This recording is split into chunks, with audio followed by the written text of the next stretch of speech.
اعوذ باللہ من الشیطان الرجیم بسم اللہ الرحمن الرحیم۔ السلام علیکم سامعین، میرا آج کا ٹاپک ہے قرآنی صورتوں کے فضائل اور خواص۔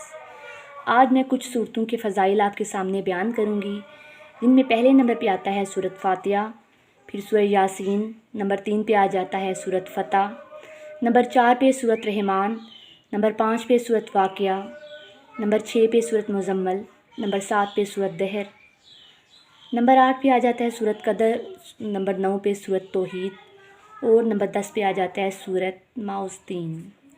پہلے نمبر پہ ہے سورۃ فاتحہ۔ جناب رسول خدا صلی اللہ علیہ وآلہ وسلم فرماتے ہیں کہ جو شخص سورۃ فاتحہ یعنی الحمد کو پڑھے وہ اس شخص کی مانند ہے جس نے 2/3 قرآن پاک پڑھا۔ یہ سورت قرآن مجید میں تمام صورتوں سے افضل ہے اور سوائے موت کے اس میں ہر بیماری کے لیے شفا ہے۔ اگر کوئی شخص سورۃ فاتحہ کو پاک برتن پر لکھے اور بارش کے پانی سے دھو کے کسی مریض کا منہ دھلوائے تو وہ مریض اپنی بیماری سے نجات پائے گا، اور جو کوئی اس پانی کو پیے وہ ہر قسم کے خوف سے محفوظ رہے گا۔ دوسرے نمبر پہ ہمارے پاس آ جاتا ہے سورۃ یاسین۔ حضرت امام جعفر صادق علیہ السلام فرماتے ہیں کہ ہر چیز کا ایک قلب ہوتا ہے اور قرآن کا قلب سورۃ یاسین ہے۔ جو شخص اس سورت کو دن میں پڑھے تو وہ اس روز تمام بلاؤں سے محفوظ رہے گا اور خداوند عالم اس کو شام تک بہت کچھ رزق عطا فرمائے گا۔ جناب رسالت مآب صلی اللہ علیہ وآلہ وسلم سے منقول ہے کہ جو شخص اس سورت کو قربتاً اللہ پڑھے تو اس کے تمام گناہ معاف کر دیے جائیں گے، بخش دیے جائیں گے۔ اس سورت کے بہت کچھ فضائل ہیں۔ جو شخص مرض برص اور بواسیر کی بیماری میں مبتلا ہو وہ اگر اس کو شہد سے لکھ کر دھو کر پیے تو انشاءاللہ تعالی شفا پائے گا۔ نمبر 3 پہ آ جاتا ہے ہمارے پاس سورۃ فتح۔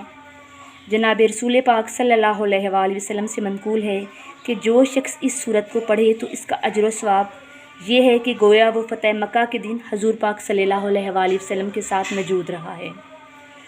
حضرت امام جعفر صادق علیہ السلام فرماتے ہیں کہ تم اپنے مال اور اپنی عورتوں کو اور جو کچھ تمہارے قبضہ و تصرف میں ہے اس سورت کی تلاوت سے سب کو حصار کرو، اور جو کوئی اس سورت کو تعویذ بنا کر گلے میں ڈالے تو وہ ظالم حاکم کے شر سے محفوظ رہے گا، اور اگر کوئی عورت اس کو پانی سے دھو کر پیے تو دودھ زیادہ آئے گا۔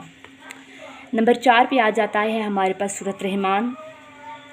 جناب رسالت مآب صلی اللہ علیہ وآلہ وسلم سے روایت ہے کہ جو شخص یہ سورت پڑھے خداوند عالم اس کو ضعیفی اور عاجزی پر رحم کرتا ہے۔ حضرت امام جعفر علیہ السلام سے منقول ہے کہ سورۃ رحمان کا پڑھنا ترک نہ کرو، اس سورت کو نماز میں پڑھو۔ یہ سورت کافروں کے دل میں قرار نہیں پکڑتا، اور اس سورت کو نماز صبح کے وقت صبح کے بعد نماز جمعہ بروز جمعہ پڑھنا مستحب ہے۔ اس سورت کو پانی سے دھو کر پینا تلی کو دفع کرتا ہے، اور جو شخص درد دل میں مبتلا ہو یا جسے مرض سرا ہو یا جس کو عشوب چشم کا عارضہ ہو اس سورت کو بطور تعویذ زیب گلو کرے تو شفا حاصل کرے گا۔ اس کے بعد آ جاتا ہے 5ویں نمبر پر سورۃ واقعہ۔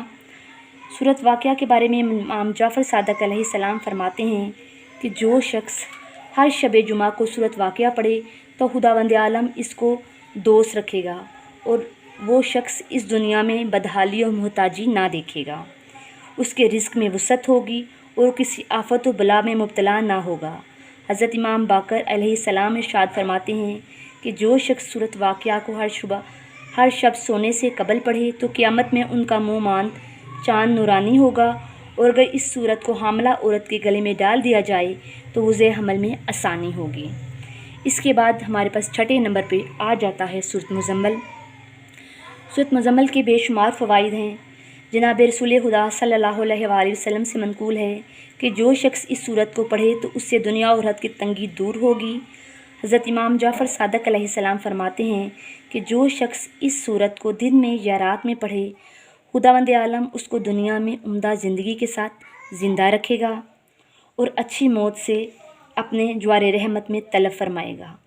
جو شخص اس سورت کو رجوع قلب سے پڑھتا رہے گا تو وہ خواب میں رسول پاک صلی اللہ علیہ وآلہ وسلم کی زیارت نصیب ہوگی اس کو۔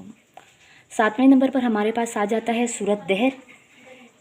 رسول پاک صلی اللہ علیہ وآلہ وسلم ارشاد فرماتے ہیں کہ جو شخص اس صورت کو پڑھے تو خداوند عالم کے نزدیک اس کی جزا جنت اور ریشمی لباس ہے۔ منقول ہے کہ جو شخص بروز شنبہ نماز صبح کی پہلی رکعت میں الحمد کے بعد سورۃ دہر پڑھے گا تو وہ اس دن کے شر سے محفوظ رہے گا۔ ہر پنج شنبہ کی صبح کو اس سورت کا پڑھنا موجب ثواب عظیم ہے۔ اگر لڑائی میں اس سورت کو پڑھے تو دشمن پر غالب آ جائے گا۔ اور 8ویں نمبر پر ہمارے پاس آ جاتا ہے سورت قدر۔ جناب رسول خدا صلی اللہ علیہ وآلہ وسلم سے منقول ہے کہ جو شخص اس سورت یعنی کہ انا انزلنا کو پڑھے تو وہ مثل اس کے ہے کہ اس نے ماہ رمضان کے روزے رکھے اور شب قدر کو عبادت میں بسر کیا۔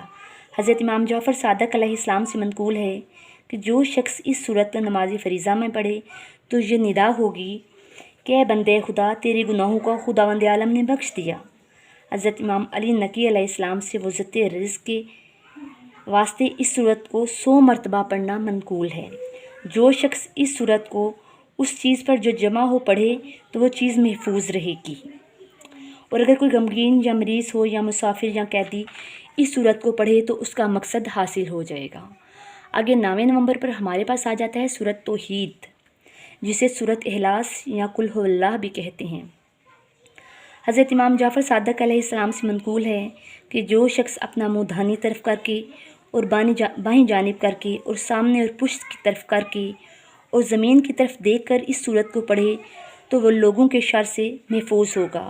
اور اگر کسی حاکم جابر کے سامنے جائے تو جس وقت تیری نظر اس پر پڑے تو اس سورت کو 3 مرتبہ پڑھ لے، اور جب سورت کو ختم کرے تو بائیں ہاتھ کی انگلیوں کو بند کرے اور اسی طرح جب تک اس کے پاس سے جدا نہ ہو بند رکھے۔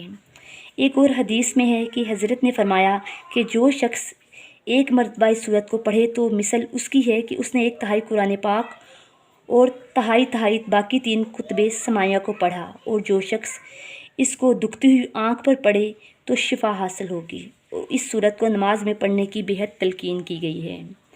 آگے ہمارے پاس 10ویں نمبر پر آ جاتا ہے سورت معوذتین یعنی سورت قل اعوذ بالفلق اور قل اعوذ بالناس۔ حضرت امام جعفر صادق علیہ السلام سے منقول ہے کہ نظر کا لگنا برحق ہے اور تو بے خوف نہیں ہو سکتا اس سے کہ تیری نظر خود تجھ میں یا دوسرے میں اثر کر جائے۔ پس اگر نظر لگنے کا ڈر ہو تو 3 مرتبہ پڑھو ماشاء اللہ لا حول ولا قوت الا باللہ العلی العظیم۔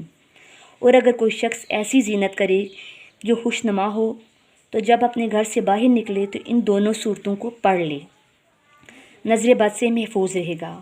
جو شخص ہر رات کو ان دونوں صورتوں کو پڑھے تو وہ جن و انس کے شر اور وسوسے شیطانی سے محفوظ رہے گا۔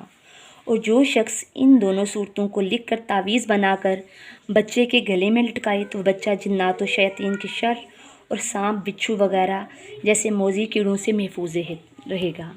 یہ تو تھا ہمارا آج کا ٹاپک۔ انشاءاللہ تعالیٰ اگلے ٹاپکس کے ساتھ پھر حاضر ہوں گے۔ اللہ حافظ۔